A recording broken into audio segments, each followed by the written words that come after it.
Assalamualaikum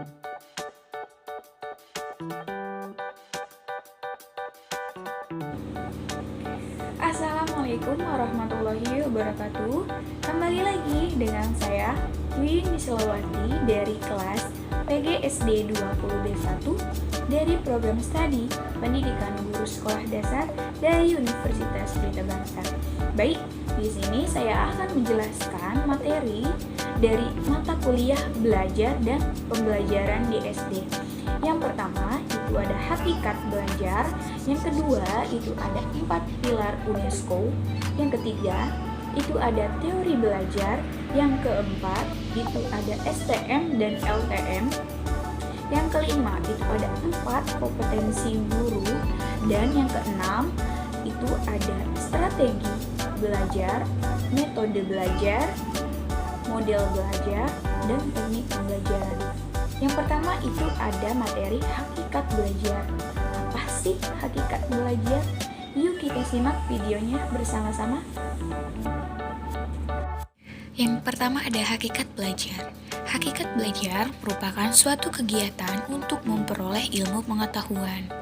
Belajar merupakan suatu proses perubahan tingkah laku individu atau seseorang melalui interaksi dengan lingkungannya.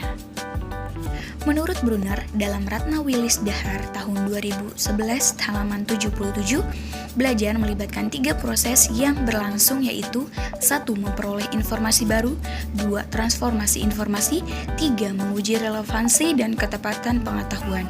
Dari ketiga proses seperti yang diungkapkan Brunner dan pengertian tentang belajar, maka dapat disimpulkan bahwa belajar adalah suatu kegiatan untuk memperoleh suatu perubahan tingkah laku dengan memperoleh suatu informasi baru melalui pengalaman.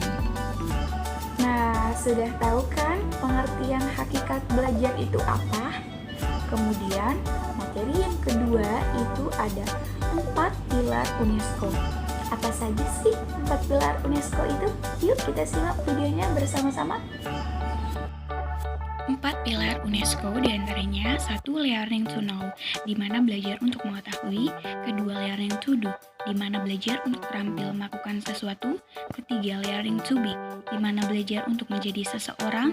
Dan yang terakhir, learning to live together, di mana belajar untuk menjalani kehidupan bersama.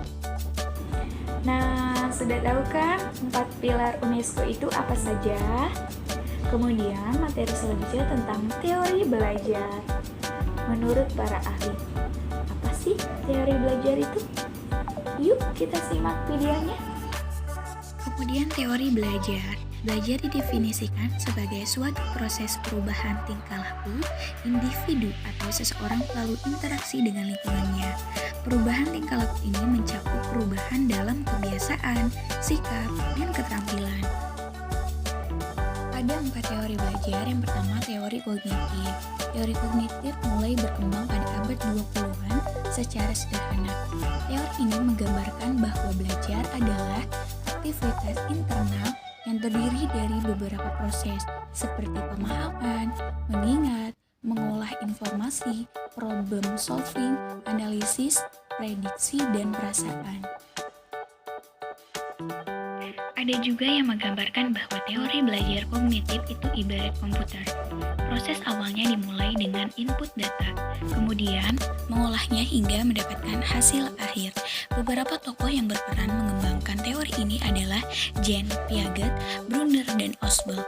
Dalam proses belajar mengajar di sekolah, contoh penerapan teori kognitif adalah guru menggunakan bahasa yang mudah dipahami oleh peserta didik, serta memberi ruang bagi mereka untuk saling bicara dengan serta diskusi dengan teman-temannya. Kedua, teori behavioristik. Teori yang dianut sejumlah ilmuwan seperti Judge dan Berliner ini menyatakan bahwa sebuah pengalaman mampu mengubah tingkah laku atau kebiasaan atau proses berpikir seseorang sebagai hasil proses belajar dari pengalaman itu sendiri. Untuk mengaplikasikan teori ini, seorang guru perlu melakukan beberapa proses, seperti memberikan dorongan supaya muridnya dapat merasakan rasa ingin tahu, melakukan stimulus guna memperoleh respon siswa, dan melakukan penguatan reinforcement, pengulangan stimulus dalam bentuk berbeda. 3. Teori humanistik. Teori belajar selanjutnya adalah humanistik yang berkembang dari teori behavioristik. Tokoh dari teori humanistik adalah Carl Rogers dan Abraham Maslow. Dilihat dari definisinya, teori humanistik adalah metode pembelajaran yang fokus pada peserta didik guna mengembangkan potensinya. Ada beberapa faktor yang mendukung teori humanistik, yaitu peran kognitif, pemahaman seseorang tentang ilmu, pengetahuan, dan peran efektif faktor mental yang membentuk individu. Keempat, teori konstruktif. Teori konstruktif sejatinya sudah ada dari dulu, namun masih digunakan sampai sekarang karena bersifat efektif dan mampu beradaptasi dengan baik terhadap perubahan zaman. Lewat teori konstruktif, peserta didik diajak untuk mendalami pengetahuan secara bebas atau juga bisa memaknainya sesuai pengalaman. Nah, sudah tahu kan pengertian teori belajar itu apa? Kemudian, materi yang keempat itu ada STM dan LTM. Apa sih STM dan LTM itu? Simak videonya ya.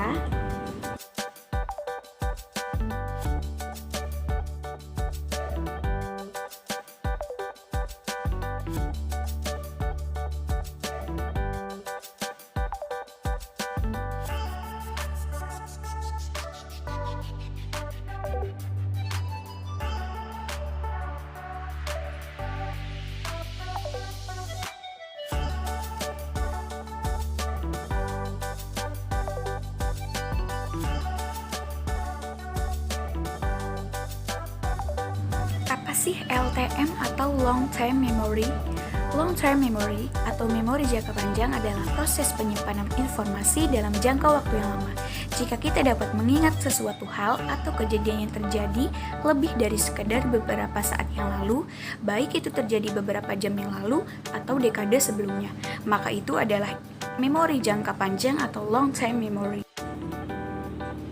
Materi yang kelima itu ada 4 kompetensi guru. Apa saja sih 4 kompetensi guru ini? Yuk kita simak videonya. Apa saja 4 kompetensi guru? Diantaranya yang pertama, kompetensi pedagogik. Kompetensi pedagogik guru adalah kemampuan atau keterampilan guru yang bisa mengelola suatu proses pembelajaran atau interaksi belajar mengajar dengan peserta didik. 2. Kompetensi kepribadian. Kompetensi kepribadian berkaitan dengan karakter personal. Ada indikator yang mencerminkan kepribadian positif seseorang guru, yaitu supel, sabar, disiplin, jujur, rendah hati, berwibawa, santun, empati, ikhlas, berakhlak mulia, bertindak sesuai dengan norma sosial dan hukum, dan lain sebagainya.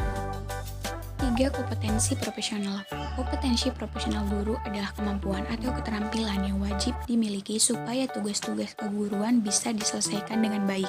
Keterampilan berkaitan dengan hal-hal yang cukup teknis dan akan berkaitan langsung dengan kinerja guru. Adapun indikator kompetensi profesional guru, diantaranya menguasai materi pelajaran, menguasai standar kompetensi atau SK, mampu mengembangkan materi secara kreatif, mampu bertindak reflektif, dan mampu memanfaatkan teknologi dan lain-lain. 4. Kompetensi sosial. Kompetensi sosial berkaitan dengan keterampilan komunikasi, bersikap, dan berinteraksi secara umum, baik itu dengan peserta didik, sesama guru, tenaga kependidikan, orang tua siswa, hingga masyarakat secara luas. Dan yang terakhir itu ada strategi belajar, model belajar, metode belajar, dan teknik pembelajaran.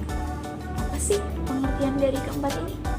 Kita simak videonya bersama-sama. 1. Model pembelajaran merupakan istilah penyelenggaraan proses belajar dari awal sampai akhir. Model menjadi kerangka konseptual yang melukiskan prosedur yang sistematis dalam mengorganisasikan pengalaman belajar untuk mencapai tujuan tertentu. Kedua, metode pembelajaran. Metode pembelajaran sudah bersifat praktis untuk diterapkan. Pertama, metode inquiry. Kedua, metode discover learning. 3. Metode PBL. 4. Metode mind mapping. Kelima, metode role playing. 3. Teknik pembelajaran, yaitu suatu cara spesifik yang dilakukan seseorang dalam menerapkan suatu metode pembelajaran. 4. Strategi merupakan bagian dari teknik. Apakah perlu ada pertanyaan kunci? Apakah perlu berkelompok dan individu, apakah berpusat pada murid. Kemudian di sini ada contoh teknik dan strategi. Yang pertama ada question probing, kedua SPL, ketiga TVL, keempat berkelompok, kelima individu, keenam gerakan, ketujuh tanda, dan yang terakhir itu ada warna. Dari ke-6 materi dari mata kuliah belajar dan pembelajaran yang tadi saya jelaskan, semoga bisa diterapkan untuk Bapak dan Ibu guru mengajar di sekolah dasar. Kurang lebihnya mohon maaf. Wabillahi taufiq wal hidayah. Wassalamualaikum warahmatullahi wabarakatuh.